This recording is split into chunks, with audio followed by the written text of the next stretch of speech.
Hello and welcome to the geology section of my channel, but I have plenty of news this time. And the news is happening right in front of my camera where it's standing now, during the beautiful midnight sun around here. My original plan was to make an update about the ongoing earthquake swarm in the Reykjanes Peninsula and to tell you about the predicted Grímsvötn eruption. But this is Iceland, and as I was working on those videos, the ground started to shake beneath me. I am currently located in Akureyri, the capital of Northern Iceland, but it's about 20,000 people who live here. You can see my town Akureyri here on this map in this deep fjord called Eyjafjörður, and the ongoing earthquake swarm is to north of me. It started around 20 kilometers from the coastline, from the mountains are in the background in this video clip, and this is how the earthquake map looks now, 5 days later and over 3,000 earthquakes later, so we have plenty to talk about today. Most of the earthquakes are relatively small, but the first big one was on Saturday, measuring 5.4, and it was followed with a 5.6 later that same day. On Sunday we had a 5.8, but it was further off the coast, so we didn't feel it as strong as the other ones from where I'm standing. The ongoing swarm is extremely active and powerful, and in fact we have not seen such activity since 2012. This is a screenshot from the live feed in the Icelandic earthquake monitor system that is actually quite good, but let's look at what is causing this. What we see in this photo is called the Tjornes fracture zone, and it's simply the movements of the tectonic plates that are constantly ripping my country apart. There is actually earthquake activity here every day of the year. Occasionally we get earthquake swarms that last for days or weeks, and this is one of them. But it is stronger as usual, and it is noticeable that the earthquakes are very deep down this time. What I see also as a bit odd is the fact that the earthquake swarm has started to move to north. You can see it clearly through those older screenshots of the activity and how it looks 48 hours later. It has moved 40 kilometers. It is like the earthquakes are trying to break their way by the ocean floor, working on the many cracks that are there in order to get the tectonic plates moving. So my only guess now is that we might be facing more tectonic movements than we have seen for the last decades. But then we have to look at the fact that this is one of Iceland's most active earthquake zones, and scientists have warned us that there is enough tension in the region for an earthquake of the magnitude 7, which is pretty big, can I say. It's very normal to ask if it's the time now for the big one, and at least we can say that we are at high risk.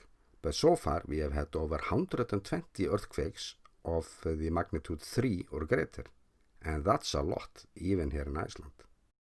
We are also asking us the question whether we are ready or not, but the Civil Protection Agency in Iceland has already issued a warning for the whole region, and they were actually flying over it yesterday, as you can see here on this photo. And the Civil Protection Agency did also have a meeting in the town Húsavík last year, where the people there were warned especially about this fact of an earthquake of the magnitude 7. The reason is, of course, that the fracture zone goes through the town, and it's actually the same town that Will Ferrell and Pierce Brosnan were visiting last year, shooting a new Eurovision movie. The scientists did also introduce a new report, and I'm linking to it below. It has all the geological data about this region, but the earthquakes that we are experiencing now are actually at the other end of this fracture zone, about 60 kilometers away to the west from the town of Húsavík. On this photo you can see all earthquakes greater than 6 recorded in this region, but it doesn't, however, go all that long way back. If we look at the recent history, we had an earthquake here in Dalvík in 1934 who destroyed many houses, and then we had an earthquake here in Kópasker, and it also caused a lot of property damage and ripped up the land for many kilometers. It damaged roads, and it's estimated that the magnitude was 6.4. And the video you are seeing now is the aftermath of the 1976 earthquake. But I remember it quite well because I was here in Akureyri and it could be felt all over northern Iceland. Iceland is a young country in geological terms, so we don't get bigger earthquakes than 7, maybe 7.1. 7 is, however, quite big, and the report I was mentioning does mention a tsunami risk. Tsunamis can occur from sudden changes on seabed as the tectonic plates are moving, and also from landslides under the sea. So the reports mentions also that the seabed hasn't been mapped especially with tsunami risk in mind, but it's plenty of mountains and valleys and steep hills under there. Looking at history, there is a story about fishermen who drowned from 2 boats near Húsavík after a large earthquake. That was during the 18th century, and there are also stories about big waves in the fjorddæmi now, Eyjafjörður, after the 1934 earthquake, but no reports of damage by the coastline. Overall, there has been very little discussion here in Iceland about the tsunami risk, and I think the risk is mostly from the mountains, and then I'm talking about this area here, or what we call the Troll Peninsula, and we sometimes call it the Icelandic Alps. The earthquake on Saturday caused some rock slides like you can see on this photo, and landslides are also a risk factor. And also for the fact that last winter was extremely snowy and it's still a lot of snow in the mountains, so the soil is still wet in some places. It was my plan to use the summer solstice to go to this place you can see on the video now. This is the old road from Eyjafjörður to Ólafsfjörður, and this is the place that is closest to the earthquake zone. The idea was to use these locations to shoot time lapses facing north during the summer solstice and the beautiful midnight sun we have here, but I must say that it isn't worth it, so I am going to find myself a new place, and it will most likely be the island Grímsey. We are, however, that lucky that we have no reports about injuries or property damage, only minor incidents like some things falling down to the floor, pictures and such.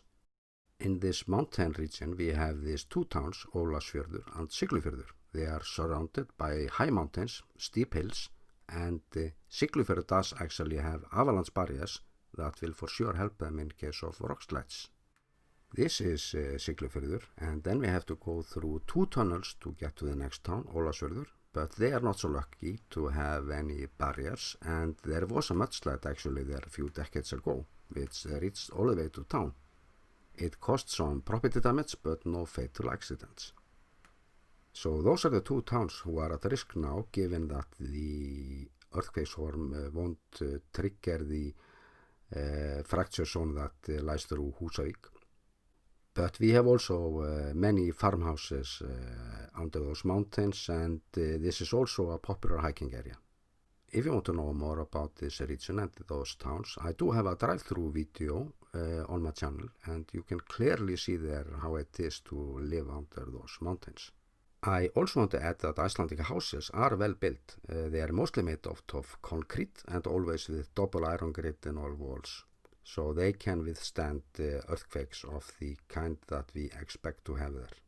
I would say that the risk is more about objects moving around in the houses, but then again, the people there have got a warning, so if something is going to happen now, it is in fact good that we got those earthquakes already in order to have people prepared.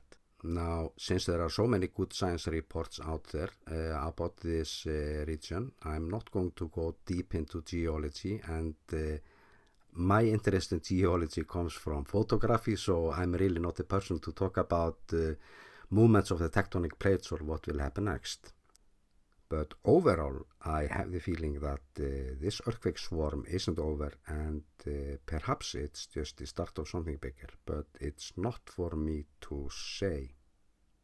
The usual scenario is that this will just fade out, but we always have the chance that this might trigger something. I did, however, use the weekend to do some browsing, and I was looking at this mega landslide where a complete mountain was literally split apart. This is only 20 kilometers away from me. So one has to wonder what triggered this mega landslide. Perhaps it was an earthquake, perhaps not, we don't know. But what we know is that the mountains here, they can move. And this is also what makes geology so exciting, or to live in a land with all those formations around, waiting for my camera. But there are parts of Iceland who are younger than myself. I had the privilege to see the Eyjafjallajökull eruption in front of me, and it was actually no way turning back for me. So I'm really hoping that I can catch the next big event on my camera. And the next event might be Grímsvötn volcanic eruption, and I will talk about that in my next video.